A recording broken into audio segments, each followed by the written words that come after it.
Okay, we are now with Metro Schools, and I want to recognize Dr. Register and Mr. Henson, as well as members of the school board who are here. And for the benefit of the viewing public, let me just give some context to this. This Metro Schools account for the largest expenditure in the Metro budget.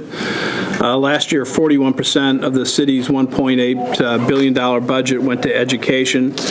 In comparison, 22% went to public safety, and this is a reflection of the city's priorities, and priorities, obviously, that I help set and agree with. As I say every year, you got to look at the budget as a pie, and you look at what we can do for each portions of the pie. Education has been a top priority from day one. That's why I think we've seen since 2007 the annual operating budget for Metro Schools has increased by about $148 million. We've also, I believe, funded about $250 million in capital projects.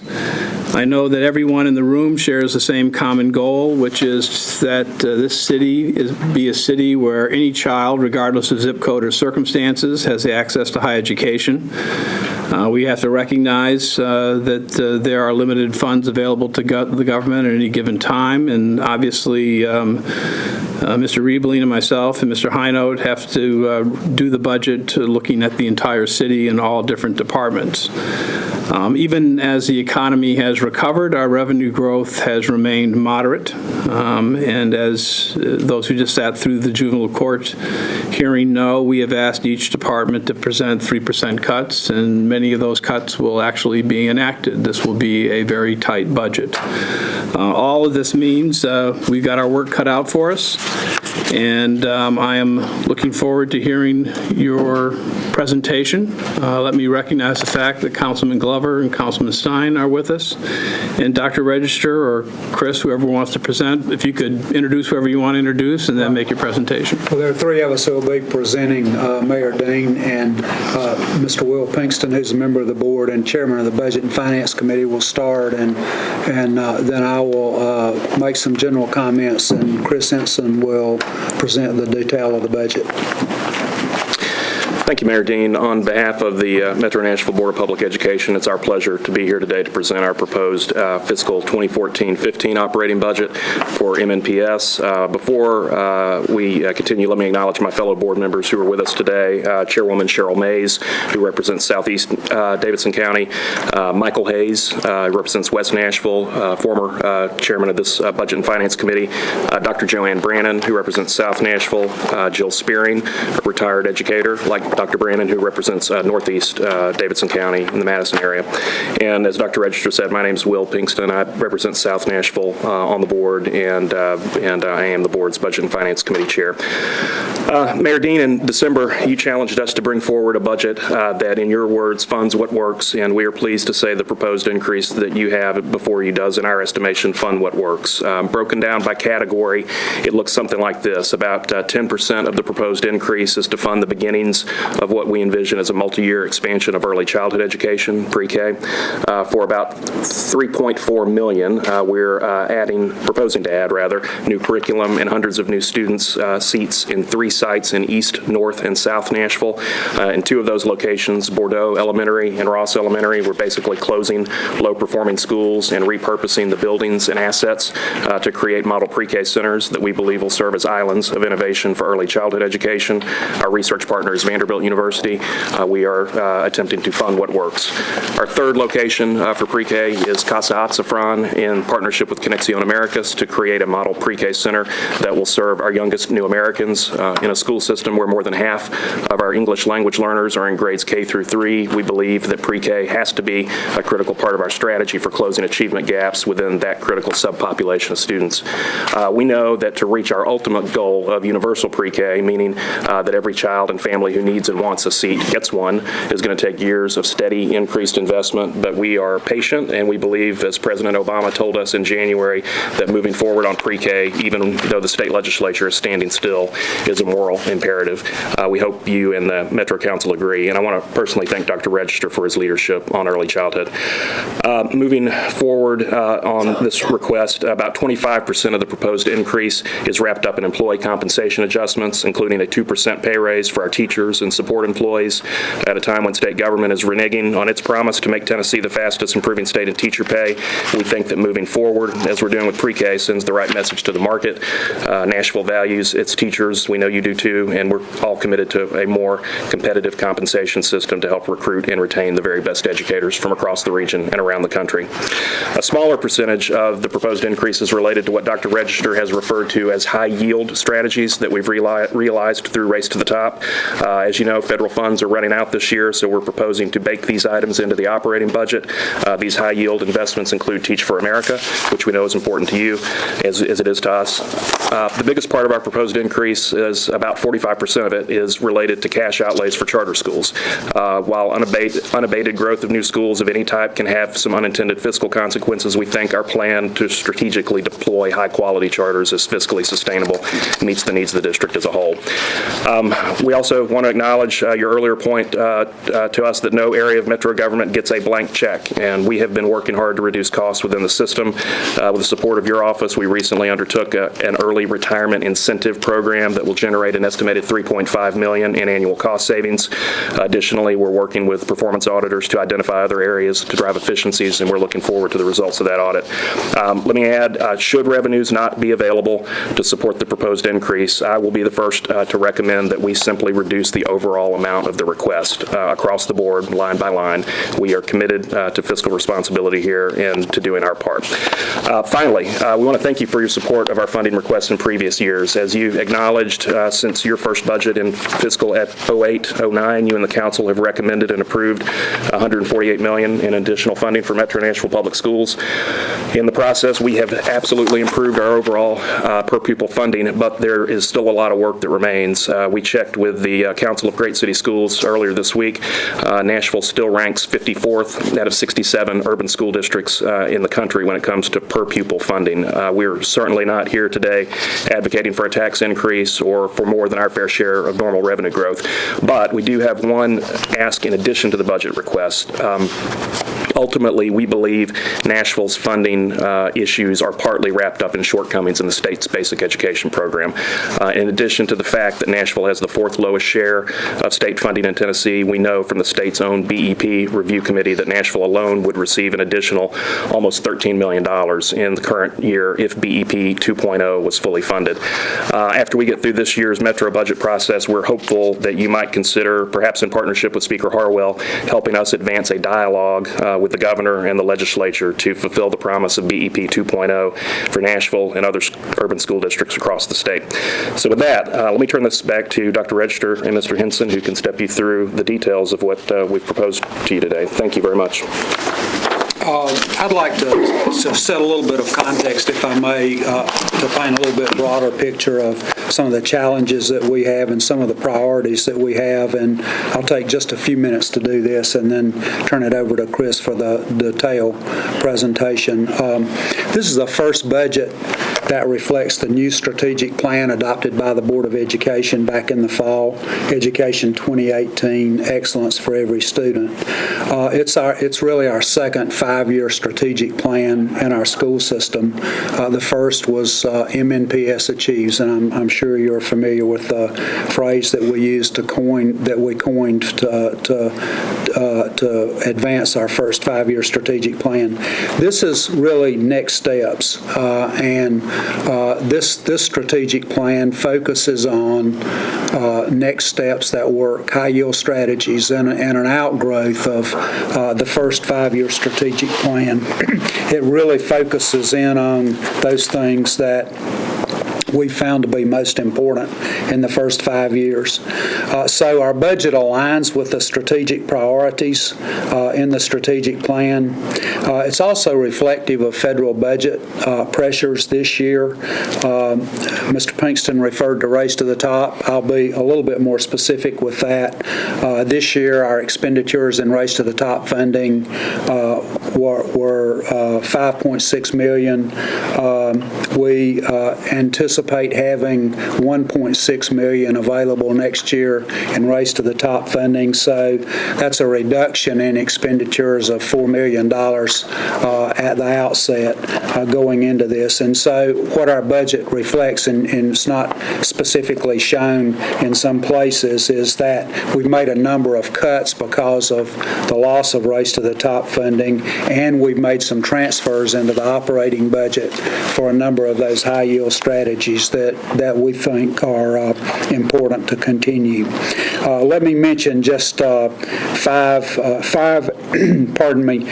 areas that are key components of the presentation that we're making today in the budget that we're making. First is pre-K expansion.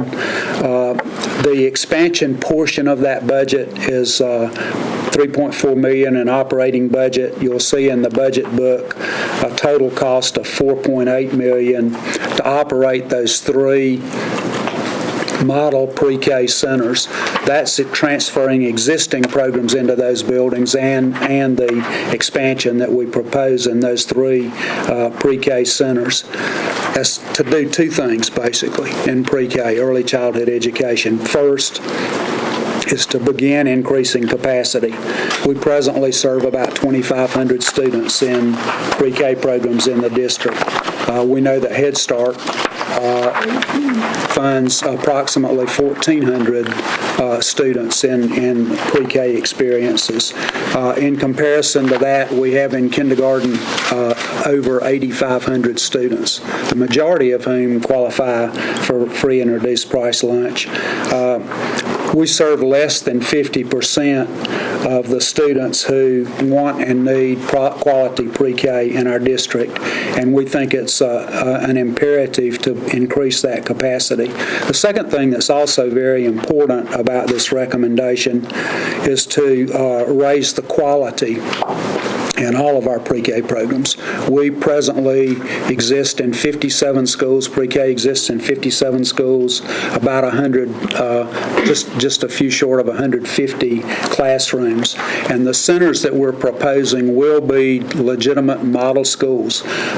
We have a partnership with Vanderbilt that's very important to us. And we also have developed other partners with private, we're developing private partnerships with private pre-K providers and also with Conexion Americas that Mr. Pinkston mentioned. I think this has the potential for, as much as anything, helping us close the achievement gap in the foreseeable future in this district. It's my top priority in the budget, and I think will give us the greatest return. Current research shows that the return on investment for quality pre-K programs is $7 to $8 for each dollar invested, and we believe that. The second priority included in the budget is a 2% salary increase. That's an across-the-board salary increase. $7.3 million of that is for certificated staff, but also $2 million, a little over $2 million for our support staff. We have to maintain a competitive edge in salaries. This is not the easiest place to work. We need to support with good compensation the recruitment of quality and retention of quality teachers and staff in our district, and feel like this is a minimum.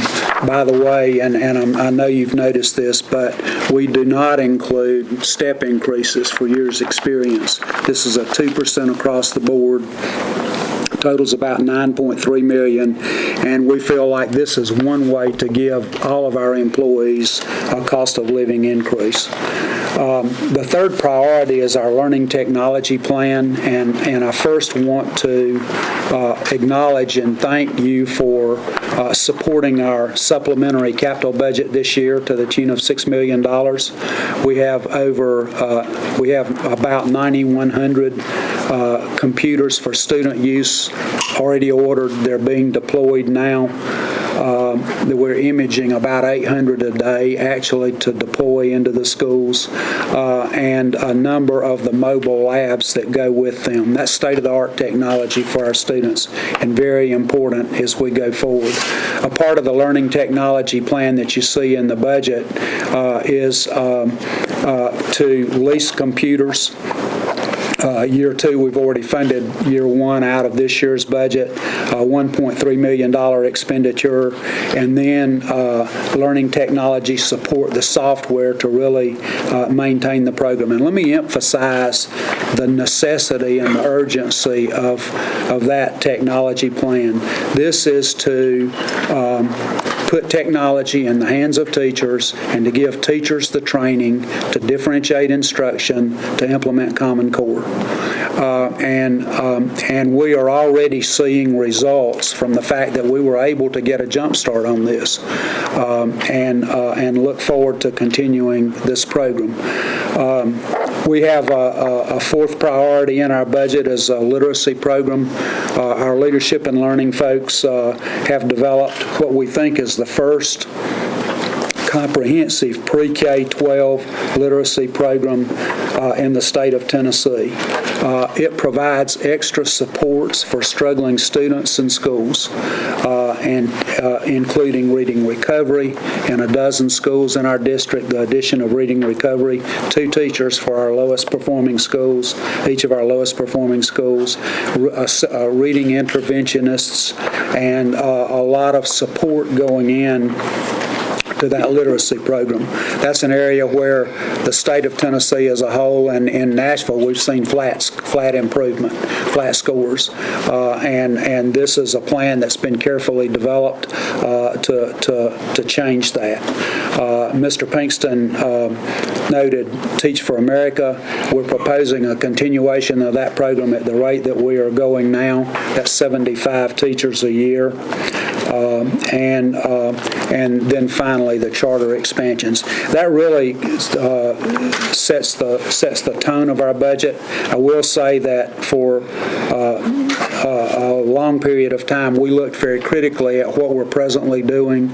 You can see that reflected in the budget presentation that Chris will make on the reductions in staff in some areas, additions in other areas, and further restructuring of the way we use our funds in the existing budget.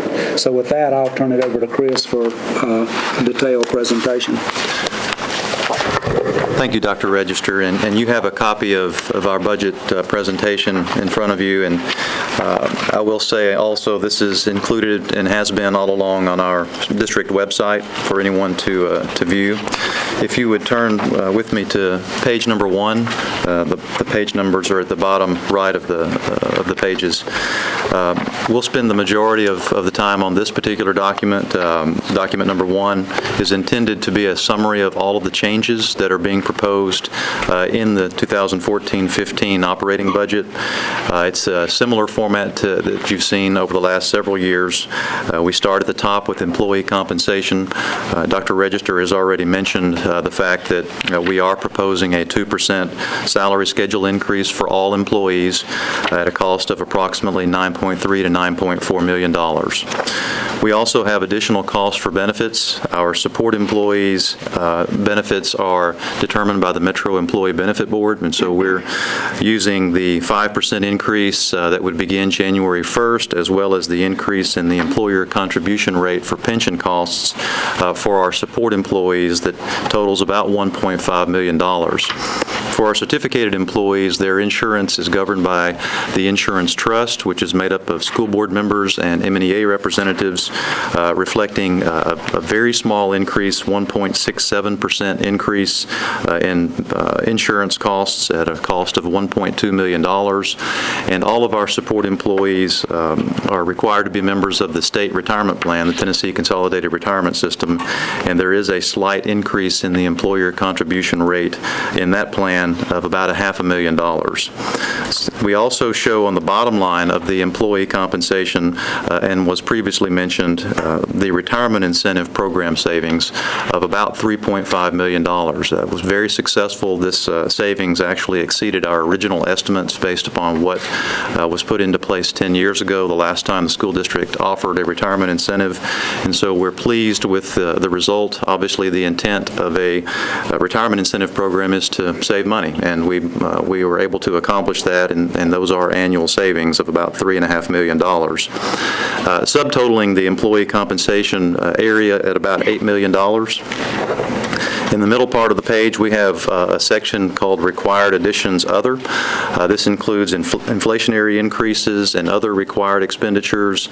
Most of the inflationary increase costs are utility expense increases. We typically use the same percentage increase that Metro Finance uses for the rest of Metro government. We also include in here any increases in any of the charges that we receive back from Metro government for internal service fees or for other costs, such as buildings and contents insurance and other kinds of things.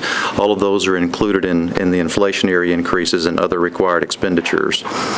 We do reflect a reduction in some school site-based staff at Cameron Middle, as that next year that school will be fully a charter school with Lead Academy, with Lead running that particular school. We've got this year the district is running the 8th grade. The charter school is grades 5 through 7, and so we have some school site-based staff that will be reducing 8.5 staff members at about a $500,000 reduction. We are reflecting the increase in the next line for the charter schools. There's 3 new charter schools coming online, plus we have additional grades that are being added as other charter schools expand at our existing charter schools, also reflecting our best estimate at this point and what that per pupil amount will be. By state law, that per pupil amount is a state and local revenue per pupil, and so we've got our best estimate at this point, and I also have a separate schedule, a separate document that shows in detail what that looks like. But that increase, $14.7 million, is reflected here. So in the middle part of the page, we have a number that I refer to typically as our baseline number for moving forward at about $25.3 million increase. The bottom part of the page, Dr. Register has already touched on all of these. This is a section that we call proposed changes, which would be new initiatives that we are proposing and want to highlight. We have the Teach for America contract, which has already been discussed. That would be dollars that are transferred from the current Race to the Top grant as that grant ends. We have learning technology software. We have also the new literacy program that Dr. Register mentioned, and that is all being supplemented by federal Title I dollars to fund the reading recovery teachers. We have the All-Star training for our teachers. This is for training teachers in Common Core standards. Dr. Register mentioned the fact that for our teachers, we are leasing the laptops, and as the teachers complete their what's called All-Star training, which is made up of 8 individual modules, as they complete that training, the teachers receive a laptop for use, and we did pay the first payment for that lease out of the current year operating budget. This is actually the second year of a 3-year lease payment of about $1.3 million. And then the pre-K expansion, 2 lines. The first is for the new curriculum for all of the sites, and then the new model pre-K centers at a cost of just over $3 million. Again, I have separate documents that show detail relating to that will look at that. And then we just have various changes throughout the line item budget, which reflects actually a reduction of almost $1 million in 13 positions. So the proposed changes subtotal is a little over $7 million, arriving at a total increase proposed at $32.5 million, a 4.4% increase, which would take the operating budget to just under $779 million. I'll stop there briefly and ask if there might be any questions on this page, and then just walk you through some of the other pages and stop at a couple of the documents that I referenced. I'm fine. Go ahead. Next page, page 2, which is document number 2. Dr. Register mentioned the fact this is a document that's been shared every year. It shows in great detail the proposed position changes, both the number of positions being reduced at 52 positions being reduced, as well as positions that are added, at 80 positions that are added. The majority of those are related to the pre-K expansion. So we have a net increase of positions in this budget of 28.8 positions, but you can see in detail the positions reduced and positions added. Not going to spend any more time on this particular document, but we'll be glad to come back and answer any questions you may have. Page 3 just shows the number of work days, paid days for our 10-month support employees. This is just for informational purposes, tied directly to the number of student days. And this is, again, just for information to show the number of work days and number of paid days for our 10-month support employees. Page 4 shows the detail for account number 2328, a new account. This would be for our new proposal for our pre-K model centers at the 3 sites, Ross, Bordeaux, and then Casa Azafran. We have a total 77 positions and about $4.8 million, but as Dr. Register mentioned, some of this included here would be current pre-K classrooms that already exist, for instance, at Ross and at Bordeaux, that are captured and some other schools that are captured in this number. The actual increase is about $3 million, as reflected on the front page on the summary. Page 5 just shows detail for account number 2600, which is our alternative learning centers. Next year we'll have 2 of those, one at Johnson, which will be both a middle school and a high school, and then at our Bass location, which would be a high school. But this just shows detail relating to that particular account in that program. Page 6 shows the detail for our non-traditional schools in account number 2650. You can see all of those, the middle college program at Nashville State, the big picture at Martha Vaught, the 3 academies, one at Old Cockrell, one at Hickory Hollow, and one at Opry Mills. Our virtual school, our transitions program, which is the program for incarcerated youth over at our Bass facility, and the Cone School, which is for undercredited and overaged students to try to help them graduate high school.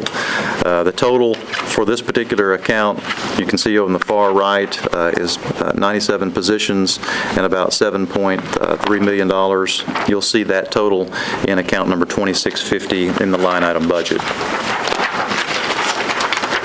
Page 7 shows the additional resources relating to the student assignment plan in a separate account, account number 2710. This was a requirement of the student assignment plan when it was proposed, recommended, and ultimately approved by the Board of Education in 2008.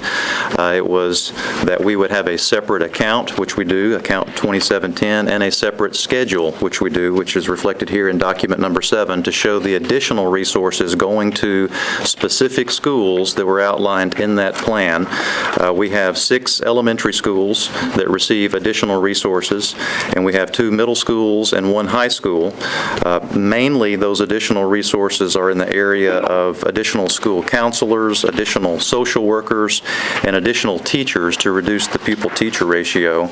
We also have included here additional costs for transportation to provide transportation to students that live in the Pearl Cone Zone if they would like to attend a school in the Hillwood Zone, which is what we're calling and have called for a number of years school choice for them with transportation provided. So a zone choice option is what we've called it. So we still include the cost to provide bus transportation for those students that want to attend schools outside their zone in the Hillwood cluster. Again, these are all additional resources over and above the regular staffing formula and tuition over and above what other schools receive. A total, you can see down on the bottom right, a total of 79.5 positions at about $6 million cost. Document number 8, which is on page 8, shows the charter schools that we will have in existence next year with the estimated number of students after we have gone through the student selection process. We did have one school that deferred to open, chose to wait and open in 15-16. That was Explore Community School. We do have some reductions in the original charter student estimates based upon information we've received since this was first discussed back in the fall. For instance, Rocket Ship Learning decided to go, instead of a K-5 school, to go to a K-4 school, so that reduced the number of students that they were estimating that they would have. And we've had some other, a couple of other schools, particularly Boys Prep and Drexel Prep, having some reduction in their estimated number of students. We currently, as you can see, have 18 charter schools. Next year, as I previously mentioned, we'll add 3 more. We'll have a total of 21, and we're estimating the number of students at about 5,900 for next year. We're estimating the per pupil rate, again dictated by what's in state law. That per pupil rate actually is provided by the State Department of Education to us based on state and local revenue per student. We're estimating that at $9,200, which results in about a $54.2 million transfer of funds from our general purpose operating budget to the charter school fund, and then they're distributed out to charter schools based upon their student enrollment. At the bottom of the page, we do show the one school that's in the Achievement School District, Brick Church. That's handled differently. For Achievement School District students, the funds do not come into the school district. Those funds are taken off of the top of our state BEP funding allocation and provided directly to the Achievement School District, directly to this school. Next year, the Achievement School District, Brick Church College Prep, will have grades 5, 6, and 7, and they're estimating 230 students. We will still operate grade 8 as a district in Brick Church until that's fully converted over. But again, that's the state allocates that revenue prior to the disbursement to the school district. Then if you turn to page 9, I'm not going to go through, obviously not going to go through this unless you'd like to. This is the 26-page line item budget, which I'll just briefly tell you how it's formatted. Columns C and D represent the current year number of positions and current year budget. Columns E and F reflect the proposed changes in positions and proposed changes in budget, resulting in columns G and H, which would be the proposed positions and proposed budget by individual account and functional area, and then individual line items within those accounts or functional areas. Also have in column I a remarks column, which hopefully provides some level of explanation and clarification regarding what's included in many of these line items throughout the document.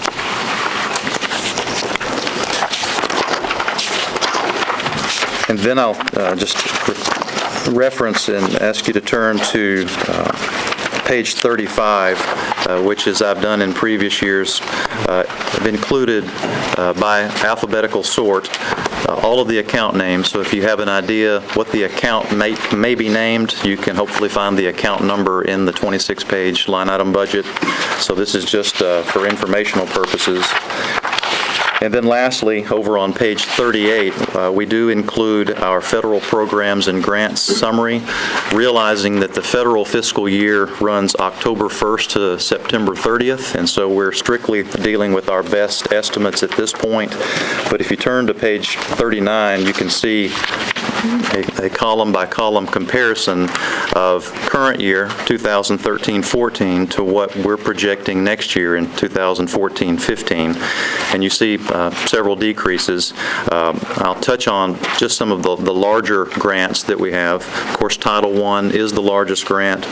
We are reflecting a slight decrease there of about $800,000. The IDEA grant for students with disabilities is flat flat funding. Race to the Top and First to the Top, as Dr. Register mentioned, this is the last year of Race to the Top and First to the Top. We did receive an extension only of time to utilize the funding, not an additional allocation, but you can see the reduction there, a significant reduction in the funding for Race to the Top, First to the Top that's remaining. We have our Teacher Incentive Fund grant, which is flat. The Magnet School Assistance Program grant is ending, and so this is just the closeout where we have until September 30th to close out expenditures relating to the Magnet School grant, and then a decrease in our federal Title IIA money of about $700,000. We also reflect the school improvement grants that we have as a district, again, flat at $4 million. Not going to go through all of those. If you look at the total at the bottom, you'll see going from about $84.6 million this year to a projected $73.8 million next year, almost an $11 million reduction in our federal program and grants funding. So those are the documents that you have in front of you. You also have a 4-page document with our logo in the top right.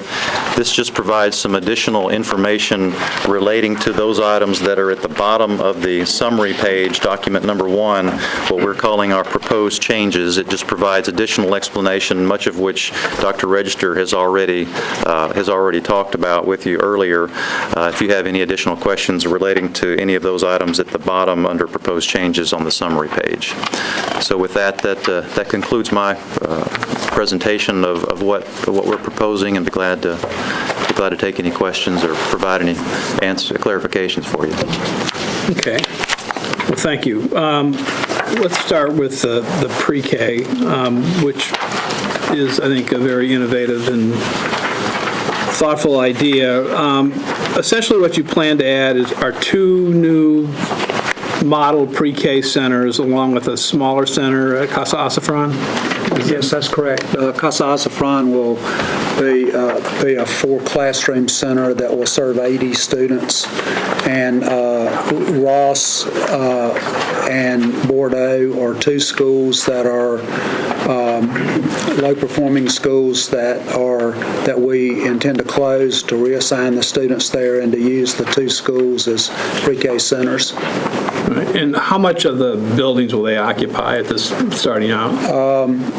The Ross Center will occupy 14 classrooms, and the Bordeaux Center will occupy 10 classrooms. One change at Bordeaux that's really important, it's not a part of this budget, but it's part of the capital budget, is to demolish the old front building. If you're familiar with that site, the building sits right against the street. It's a very inappropriate use of the site. So we really want to take the old building down and restructure the grounds so that we use the newer 2-story back building there to provide the program. Okay. There is additional capacity for growth in those 2 centers. We want to start with a reasonable expansion, and we've looked at program needs and really think that we'll be well utilizing these buildings to start, with the potential for some growth as we go forward. Okay.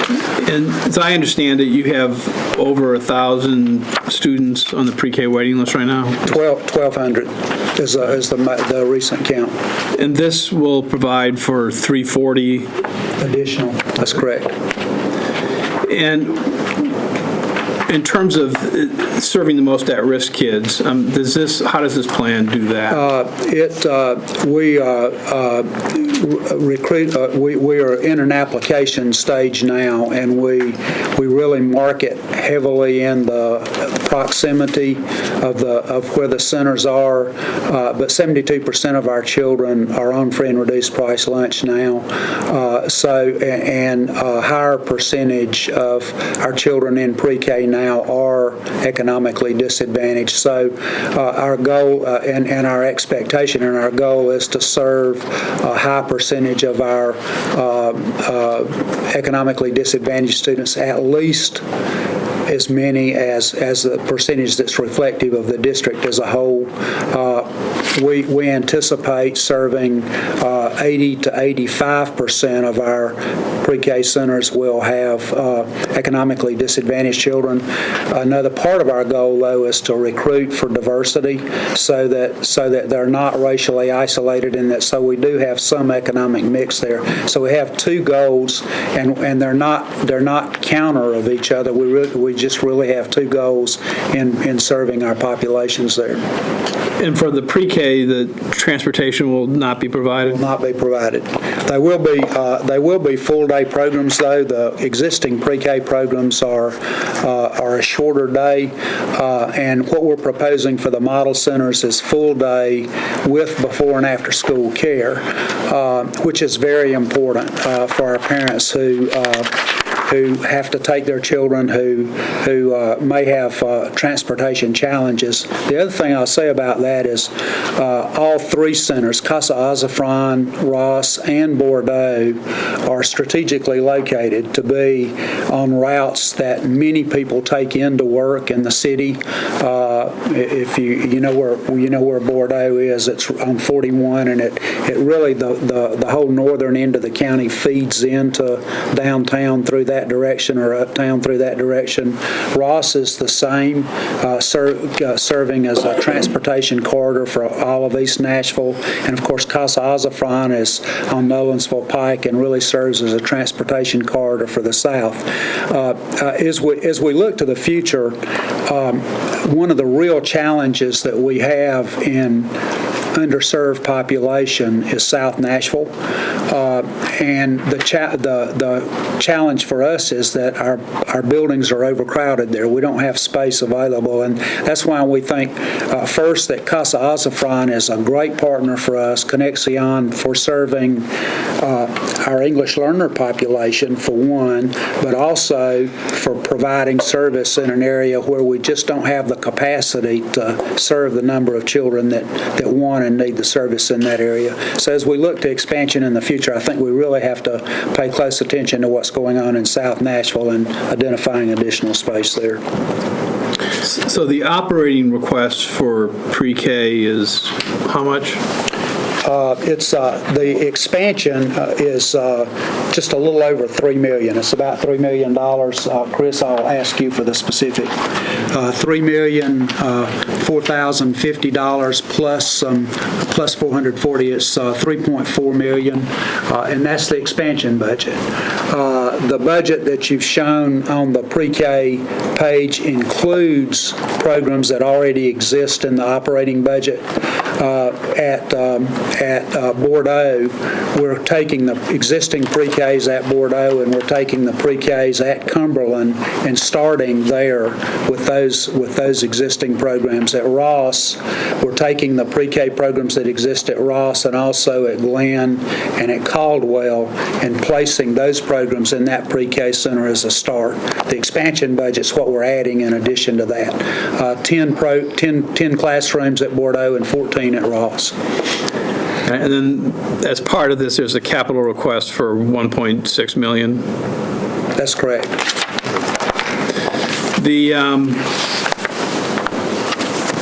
Let's talk about the Common Core and the technology request. And this has got to be confusing to the viewers because I think it's confusing to everybody right now with the legislature and what's going on.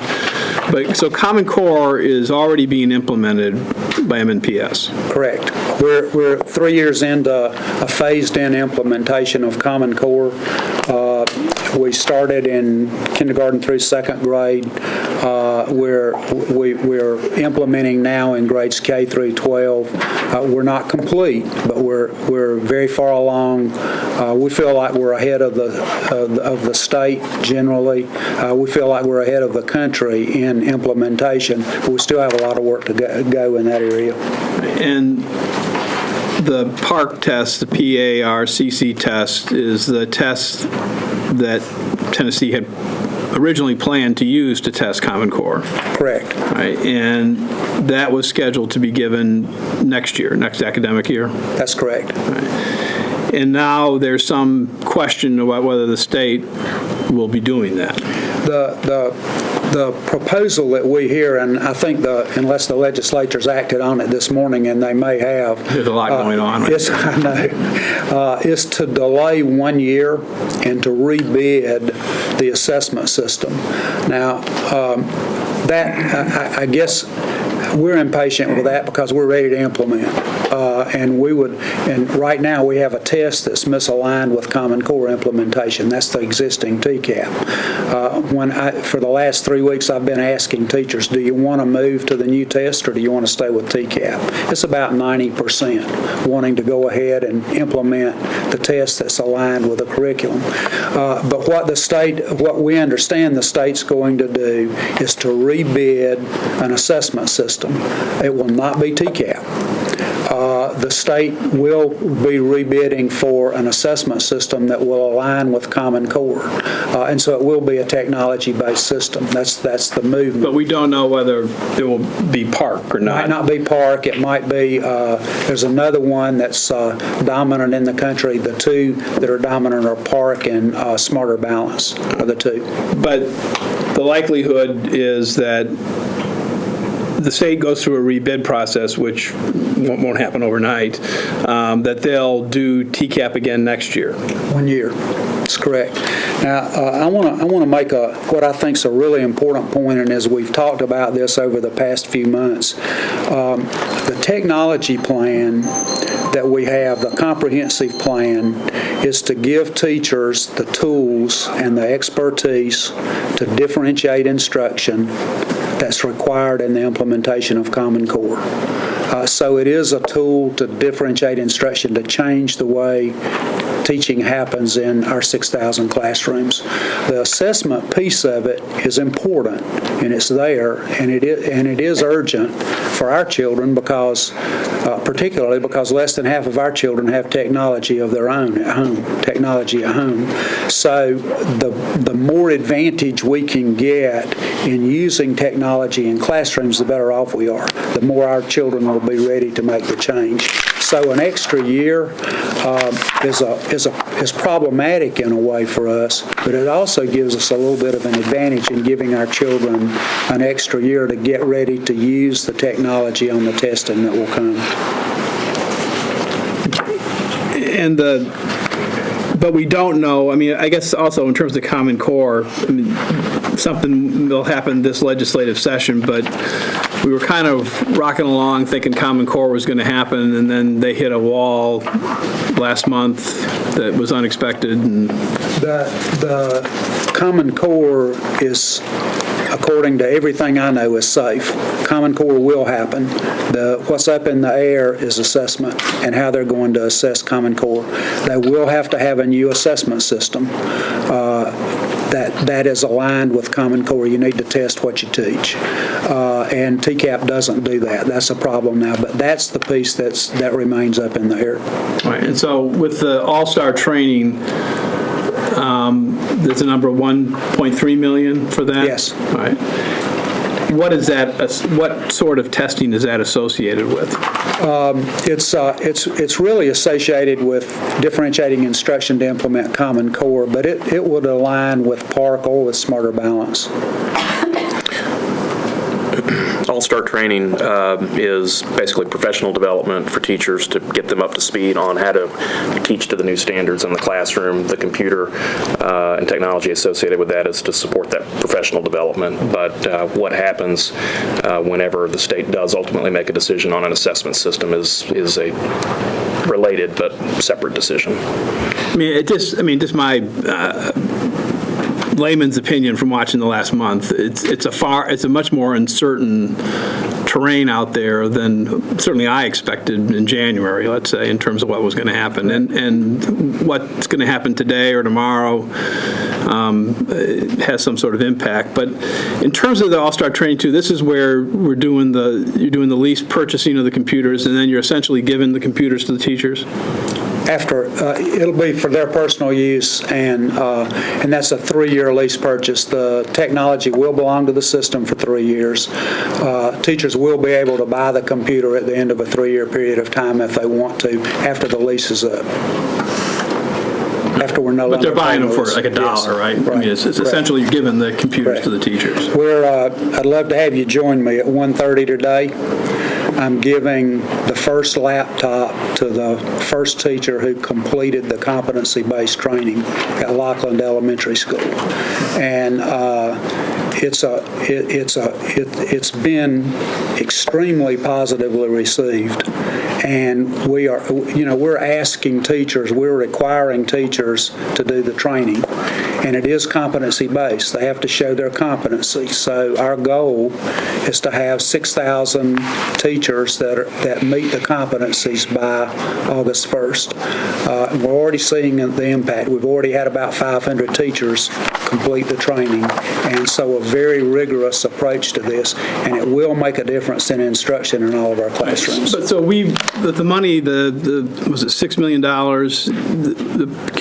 The lease purchase program began because you were getting ready for this next year for Park. And now that's off for a year. And I understand the argument that a Head Start is a Head Start, whether it's a year and a half or a year, it's better. How much are the computers, each computer? So let me go back to something. The $6 million purchased computers for student use, and those are purchased. We've purchased 9,100 computers that are being deployed, and the mobile carts for student use. Are those related at all to Park? I mean, were they? They're related to Common Core instruction, and they're Park ready, and they're Smarter Balanced ready. So the $6 million bought, as we said, the $6 million bought computers for student use for instruction. The lease purchase is to lease purchase computers for teacher use in instruction. That is already underway? Yes. In terms of, you mentioned the governor had originally planned to do, I think, a 2% pay increase for state employees and teachers. And that raise was eliminated from the budget when there was a revenue shortfall.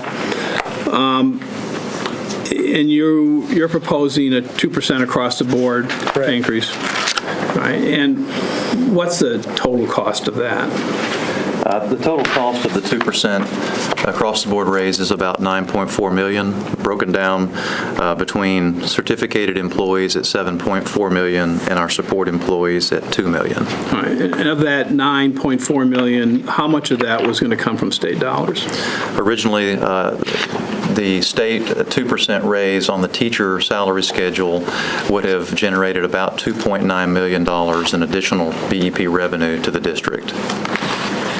All right, and so your request is the metro government, or we pick up the $2.9 million, the city? That would be the request, right. Yes. Now, we talked some about Teach for America. We have the commitment this year is to hire 75 new corps members. That's correct. And the additional funding for that is $750,000. That's actually for both cohorts. The cost for Teach for America is $5,000 per teacher for 2 years. Right. So it's a $10,000 cost per teacher. And so this $750 is a balance of first year and second year cohorts. Is that correct, Chris? Mm-hmm. Yeah. And so we have I think the studies show that of the 20% of all the new teachers in Tennessee who had the most significant positive impact on student learning were made up by Teach for America teachers, even though they make up only like 2% statewide of the teachers. We've had very good results from our Teach for America Corps. And you're doing, I'm glad you're doing this partnership with TFA this summer to provide summer learning to about 1,000 students. Yes. Which is a very good thing. And I would note TFA teachers, which made up the entire, if I have this correct, Cane Ridge High School Algebra Department, led the school to the greatest Algebra 1 growth in Davidson County. Correct? correct? Yes. And that TFA core members were more effective in 4 through 8 grades with TCAP, composites, math, reading, and science, and social studies. It's a program, I would just say, is worth supporting. Now, and Music Makes Us, are there any budgetary requests regarding that? Find that one for me, Chris. Most of the, I hesitate a little bit because most of Music Makes Us has been incorporated into our operating budget in the past. I will, 22, it's on page 22.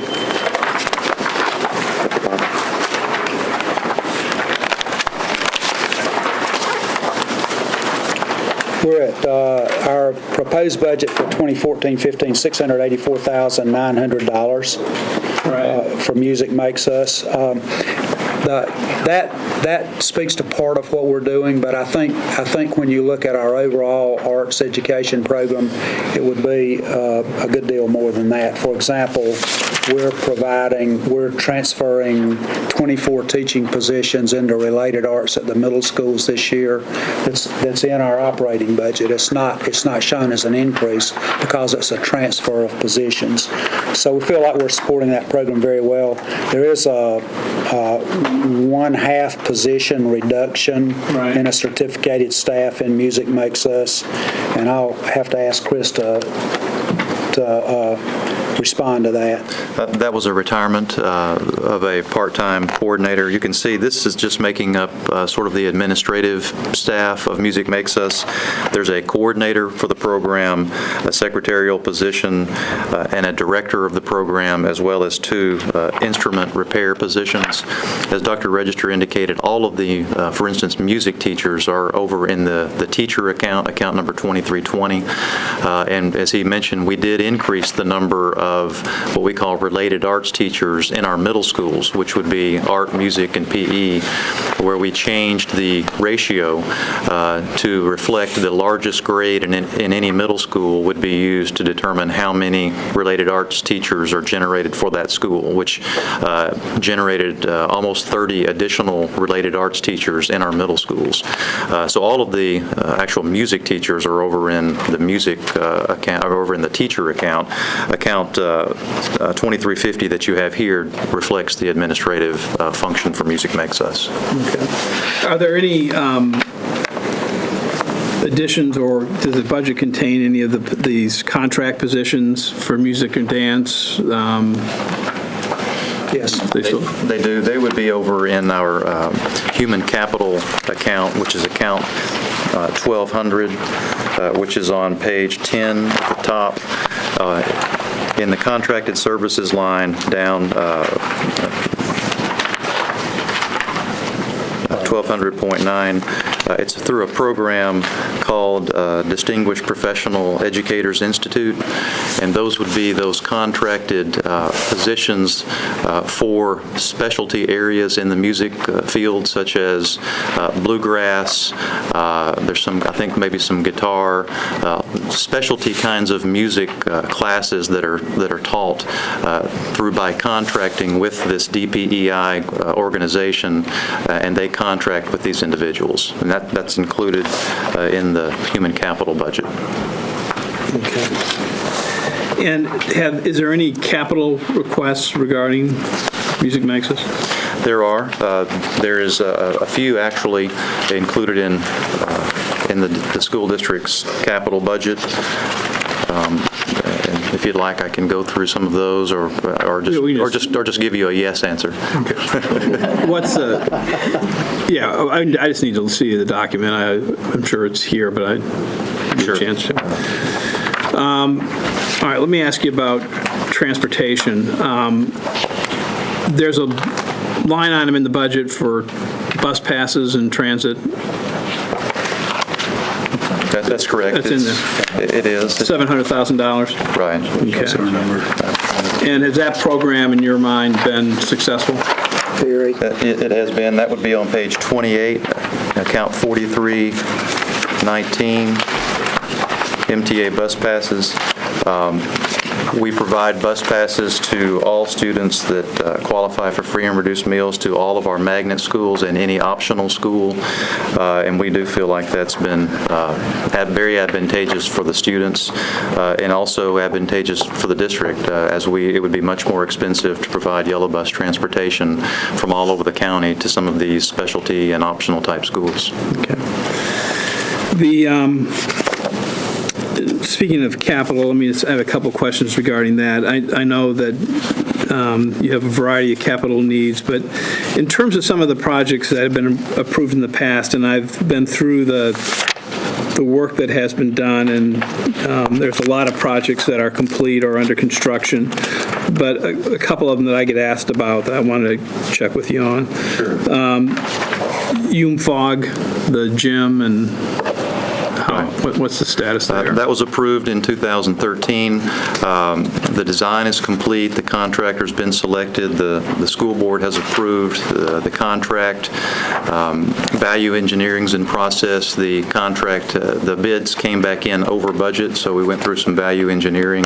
That should be complete in a couple of weeks. We project construction starting next month in May, pending finalizing some work through NES, and the projected completion is beginning of school 2015. 2015, okay. So 1 year from this coming opening of school. And in Stratford? Stratford, the design's complete. We've had requests for qualifications for contractors out. The design was extended due to working with our Leadership and Learning division due to project-based learning, where you have more collaborative spaces in the current high school design. We also have to take into consideration that it will be a multi-phased project because students and staff will remain at Stratford throughout the process, and the building will remain open.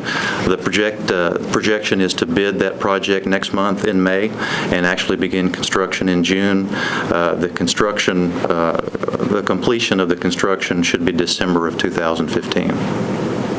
Okay. And then I've noticed the ones that are under construction now, the information I've been provided, most of those will be complete 8/14, so for the opening of school year next year, basically. Correct. We've got 5 major projects that will be complete and ready for opening of school this year. That would include the Oliver Middle School classroom addition, the Antioch Middle School renovation, Rose Park Middle School renovation, and the Jolton Middle School renovation. Okay. In terms of new positions, there were 52 positions are being eliminated, and there's 80.8 being added on for, I think, a total increase of 28.8, and I don't know what the 8 means, but I wouldn't want to be that person. I get the 5, but not the 8. And most of those positions are attributable to the pre-K proposal, I think. That's correct. It's 42 positions. That's correct. When I look at that number, 65 of those positions of the 80 are school-based positions serving one role or another in direct service. Okay. All right. You've requested money, $62,000 for a communications assistant and $103,800, so almost $104,000 for a community outreach person. What will they do? I'll start with the first one. The communications assistant, there's also a corresponding reduction up above of a senior secretary position in the communications department. And so that is changing that position from a senior secretary position to what's being called a communications assistant. So it's a net wash of number of positions. And then Dr. Register can speak to the community outreach position. It's a position that will work in Tony Tony Major's department, our community, family engagement specialist, community engagement specialist, to communicate, and we're really focusing on an East Nashville area. We're going to have a person who really reaches into the community there to engage parents and children in their children's education. Okay. And then there's also a proposal to add 5 assistant principals for lead principals at a cost of $465,000. Correct. And describe what that. That's an added assistant principal for our leadership model. We're moving to more to decentralized, autonomous leadership role. We have network lead principals, and we're increasing the number of those next year by 5. When a lead principal takes on the responsibility of supervising other schools, we put an additional assistant principal in the school to cover the home base, if you will. It's been very effective. I think we have a dozen. No, we have more than that now. We have a dozen now. 12, yes. 12. And in terms of the alternative schools, you were looking at bringing them back into the zone schools and then working with Middle school vendors? Yeah. Yes, and we're really we're backing up on that. That was this year. That wasn't as effective as we wanted it to be. We were trying to locate those in communities, but our middle school, so we will serve in ALC's middle school and high school students who have been suspended or expelled. If you'll look on page 5, you can see a detail of our budget. You can see a detail of what we're doing there. The Johnson, we'll have the Johnson ALC. That's a consolidation of programs. As you know, we're leaving Johnson to reoccupy Rose Park Middle. Rose Park Middle's there now. And Johnson is an ideal location for a countywide program because of bus transportation. It's on 2 bus lines and it's centrally located. So we'll have a larger ALC at Johnson and also at Bass. And you can see the number of positions that we have there. 31 positions at Johnson and 17 and a half at Bass ALC.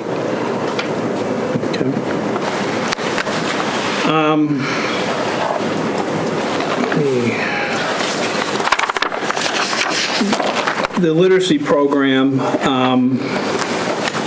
which I bet Ms. Spearing likes a lot,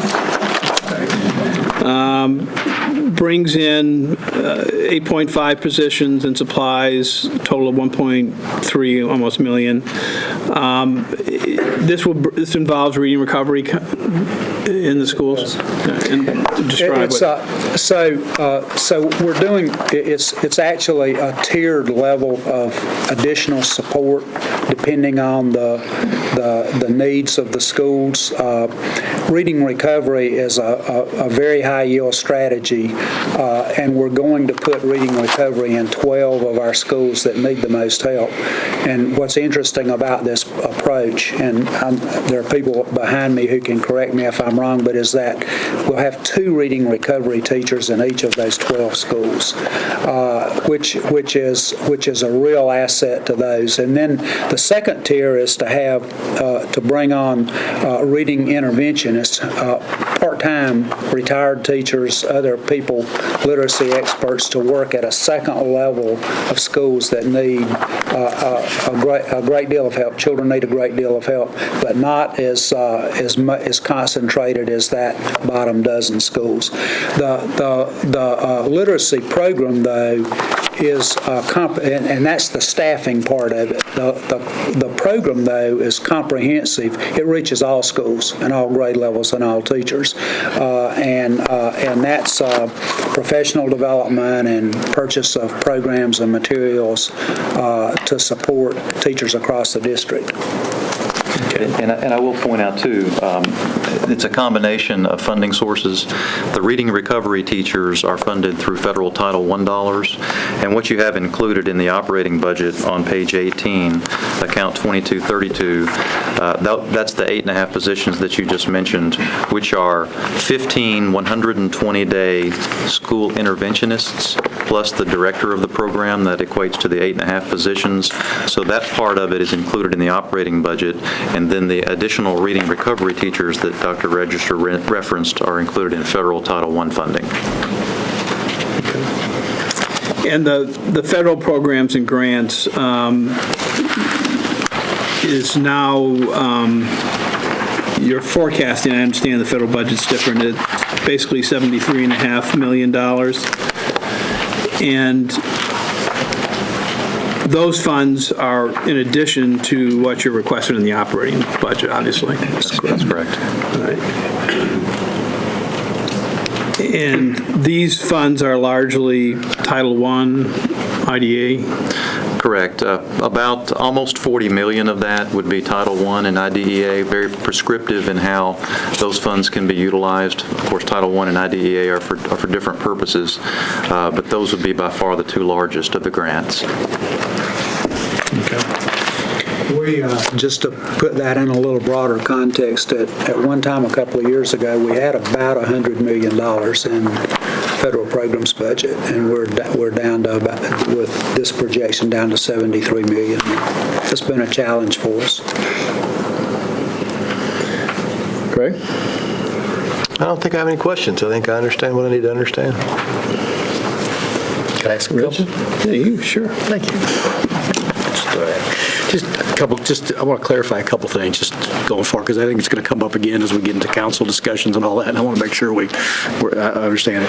First, on the retirement incentive program, how many people took that? How many employees took that? I don't have the final number. When we originally discussed it with the school board, our human capital department was still verifying those that said they wanted to take advantage of it to be sure that they actually qualified, but we can get you that final number now that we've had some time elapsed between the deadline and where we are today.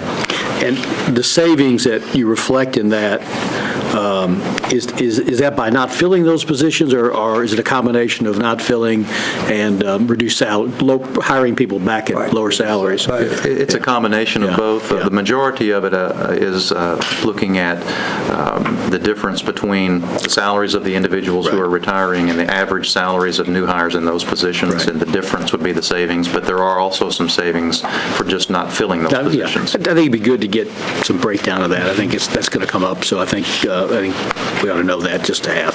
Sure. It's good. And then back on the money for the park testing and all that, I think that the issue that's going to, again, I think will come up is, I think, assurance that going forward now,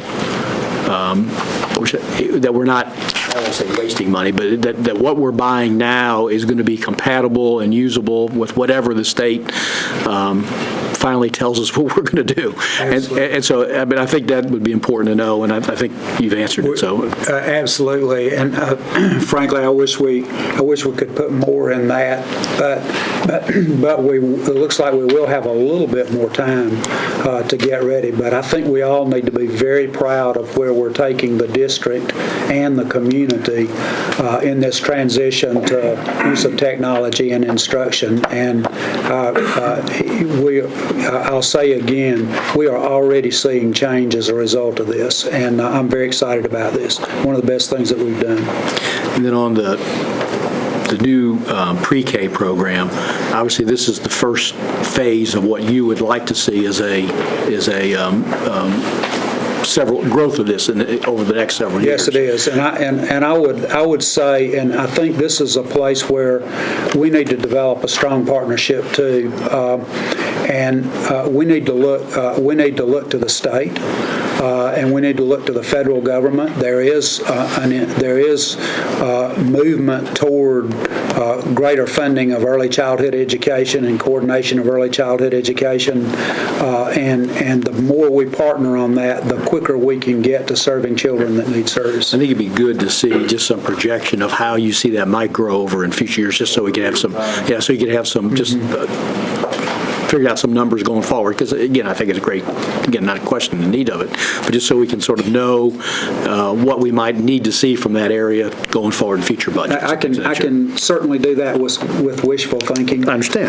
But I didn't commit to the money, I just. well, that would be nice. That's right. But also, I think what I hope happens is the federal and the state landscape changes on that, and it's pretty hard to predict how that goes. Agreed. Sorry, just a couple quick more. And then on the performance audit, I've kind of been busy, so I haven't kept up with it. What's the status of that, and what's their timing to submit anything? And I assume they've been working with your staff and all that sort of thing. So when do we expect at least something back, a preliminary report or something? Do you know, Chris? I don't. We've had the same question. Yeah, okay. They do provide a status update, but we've not seen any kind of projected completion date. Possibly Mark Swan's office may have more information. And you haven't gotten any kind of preliminary, anything they've identified or anything like that? There's nothing's come across? Okay. Right. Just checking on that. And then last, something that's, Mayor brought it up, and I know it's important to him and something that we're looking at doing, and I know Councilman Stein's interested in this, and that's broadening the youth transportation options in this city. And it's important that to make that work, that the school money remains available for that purpose, even if it's broadened. And so I just want to mention that, and hopefully I think we all agree on that commitment. Absolutely, and I appreciate Councilman Stein's support for this and work with us, and Fred Carr's working very hard on this. I think there's a lot of room for improvement there in partnership with Metro Transit and with the school system. Continued dialogue needs to be ongoing on that. That does me. Great. All right, well, thank you. Thank you. And we'll do the best we can. As I say, it's going to be a tight budget year. We understand your requests, and stay tuned. Okay, thanks. Thank you, Mayor.